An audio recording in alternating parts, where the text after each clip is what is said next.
दोस्तों, हमारे इस अनंत ब्रह्मांड में, इस इनफाइनाइट यूनिवर्स में बहुत सारी सेलेस्टियल बॉडीज़ हैं, जैसे कि स्टार, उपग्रह, ग्रह, प्लैनेट्स और भी बहुत सारी चीज़ें जैसे मीटियोर, एस्ट्रॉयड। और उनमें से आज की इस वीडियो में हम स्टार्स के ऊपर बात करेंगे, यानी कि तारों की। जैसे कि हमारा सन एक नॉर्मल स्टार है, ऐसे ही स्टार भी बहुत सारे टाइप के हो सकते हैं, जैसे कि black hole, neutron star, white dwarf, red dwarf इत्यादि। यानी कि बहुत सारे स्टार्स टाइप के हो सकते हैं। जैसे कि अगर आपने बहुत सारे फेमस स्टार्स, न्यूट्रॉन स्टार और ब्लैक होल के बारे में तो सुना ही होगा, तो आज की इस वीडियो में हम यह बात करेंगे कि जैसे कि हमारा स्टार है एक नॉर्मल स्टार, तो आखिर एक नॉर्मल स्टार जब ख़त्म होता है, यानी कि जब उसका फ्यूल ख़त्म हो जाता है, तो आखिर वो किस चीज़ में चेंज होता है। जैसे कि हमारा सन का अभी फ्यूल ख़त्म नहीं हुआ है, लेकिन अगर इसका फ्यूल ख़त्म होगा तो ये किस में चेंज होगा। ये न्यूट्रॉन स्टार में चेंज होगा, वाइट डॉर्फ में, ब्लैक होल में, रेड डॉर्फ में। तो ऐसे ही ये किस किस स्टार में चेंज होगा, ये डिसाइड करती है चंद्रशेखर लिमिट। और इसकी रिसर्च का जो क्रेडिट जाता है great Indian scientist, great Indian astrophysicist sir Subrahmanyan Chandrasekhar, जिन्हें 1983 में फिजिक्स के लिए नोबेल प्राइज़ मिला। जो कि उन्होंने ये बताया कि एक तारा जब अपनी अंतिम स्टेट में आ जाता है, या फिर जब उसका फ्यूल ईंधन ख़त्म हो जाता है, तो आखिर वो किस चीज़ में चेंज होता है। वो ब्लैक होल में चेंज होता है, न्यूट्रॉन स्टार में चेंज होता है, वाइट डॉर्फ में चेंज होता है, या रेड डॉर्फ में, या फिर वो किस चीज़ में, किस स्टार में चेंज होता है। तो इस चीज़ का क्रेडिट जाता है सर सुब्रमण्यम चंद्रशेखर को, जो कि बहुत बड़े ग्रेट एस्ट्रोफिजिसिस्ट और टीचर थे। तो आइए दोस्तों, आज की इस वीडियो में हम चंद्रशेखर लिमिट के ऊपर बात करेंगे और बात करेंगे स्टार की लाइफ साइकिल के ऊपर। सो दोस्तों, चंद्रशेखर लिमिट हमें जो सर सुब्रमण्यम चंद्रशेखर जी ने दिया था, आखिर उनका इस रिसर्च से आइडिया इस वजह से आया था। जैसे मान लीजिए कोई स्टार है जिसका फ्यूल ख़त्म हो गया है। अब दोस्तों, कोई स्टार का जो फ्यूल होता है वो हाइड्रोजन होता है, और जब हाइड्रोजन फ्यूज़ होता है तो वो हीलियम में, फिर हीलियम फ्यूज़ होके बनता है कार्बन, कार्बन फ्यूज़ होके फिर ऑक्सीजन, और फिर जब ऑक्सीजन फ्यूज़ होता है तो आयरन बनता है। अब क्योंकि आयरन में जो न्यूक्लियस होता है उसका चार्ज बहुत ज़्यादा होता है, क्योंकि बहुत प्रोटॉन्स होते हैं आयरन के न्यूक्लियस में, तो इसलिए दो न्यूक्लियस फ्यूज़ नहीं हो पाते, क्योंकि रिपल्शन काफ़ी बढ़ जाता है, बल्कि इलेक्ट्रोमैग्नेटिक रिपल्शन काफ़ी बढ़ जाता है। इस वजह से एक स्टार का फ्यूजन तब रुक जाता है जब वो पूरी तरीके से फ्यूज़ होके आयरन में बदल गया हो। और जब वो आयरन में बदल जाता है, मतलब जितना भी मटेरियल है उसका हाइड्रोजन फ्यूज़ होते होते आयरन में जब ख़त्म, मतलब आयरन में चेंज हो जाता है, तो उसका फ्यूजन रुक जाता है। और जब उसका फ्यूजन रुक जाता है तो वो ठंडा होने लगता है, क्योंकि फिर वो हीट एनर्जी, लाइट एनर्जी नहीं एमिट कर रहा होता, और इस वजह से उसका जो फ्यूजन है वो रुक जाता है। और जब फ्यूजन रुक जाता है तो हीट एनर्जी, लाइट एनर्जी नहीं उत्पन्न करता, तो इस वजह से एक स्टार ठंडा पड़ने लगता है। अब जब एक स्टार ठंडा पड़ने लगता है तो उसकी ग्रेविटी उस पर हावी होने लगती है और वो छोटा होता जाता है। अब ऐसा क्यों है कि कोई भी चीज़ छोटा हो गई तो उस पर ग्रेविटी हावी हो जाएगी और उसे खींचने लगेगी अपने अंदर। सो दोस्तों, यहाँ पर है हीट एनर्जी। अब हीट क्या है, वो एक एनर्जी है जो कि एटॉमिक रिपल्शन को बढ़ा देती है। जैसे अगर आप पानी को गर्म करो तो पानी लिक्विड स्टेट में होता है, H2 लिक्विड स्टेट में होता है, लेकिन जब उसे गर्म करते हो किसी भी ओवन में तो उसकी हीट एनर्जी आप देते हो। जब हीट एनर्जी उसके मॉलिक्यूल्स के अंदर जाती है तो उसकी वाइब्रेशंस बढ़ जाती हैं, और जब वाइब्रेशंस बढ़ जाती हैं तो फिर उनके एटॉमिक लेवल पे ही वाइब्रेशन बढ़ जाती हैं, और जब वो वाइब्रेशन बढ़ती हैं तो वो एटम्स एक दूसरे के पास आने लगते हैं, जिससे एक इलेक्ट्रॉन और दूसरे इलेक्ट्रॉन में रिपल्शन होता है, जिसकी वजह से वो एक दूसरे को दूर फेंकते हैं।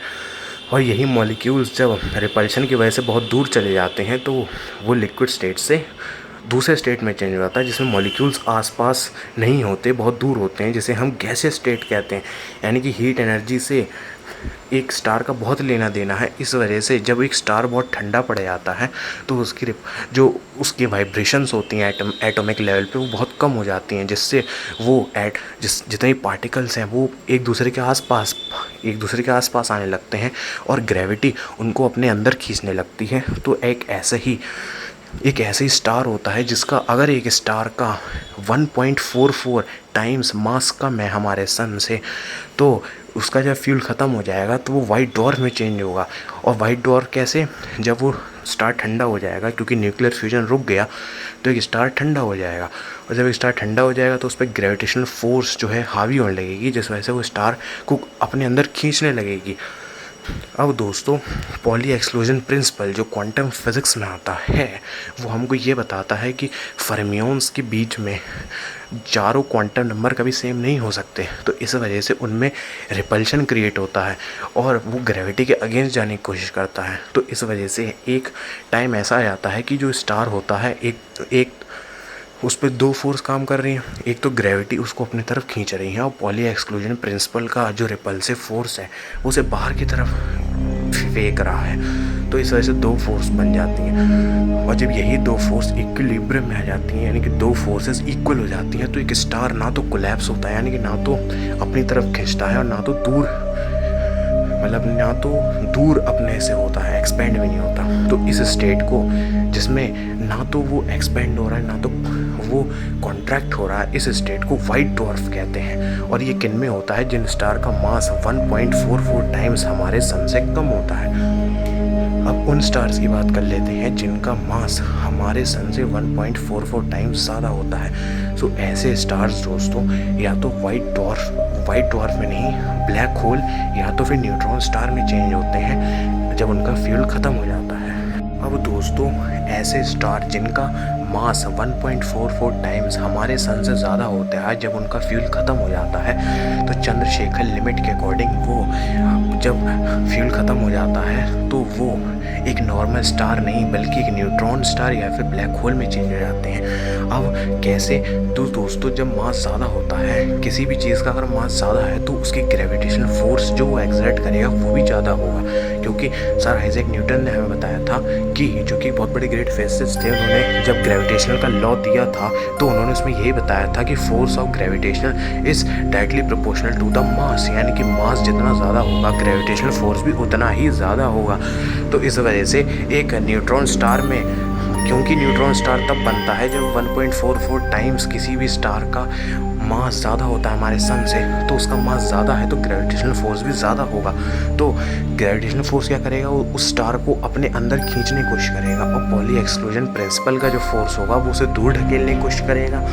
तो इस वजह से ग्रेविटेशनल फोर्स ज़्यादा होने की वजह से, क्योंकि मास पहले कम था वाइट डॉर्फ के केस में और न्यूट्रॉन स्टार के केस में ज़्यादा हो गया है, तो इस वजह से ग्रेविटी अब हावी हो जाएगी और ग्रेविटी जो होगी वो फोर्स ज़्यादा एक्सर्ट करेगी एक स्टार पे, और पॉली एक्सक्लूजन प्रिंसिपल का भी फोर्स वहाँ पर होगा लेकिन वो बहुत कम होगा।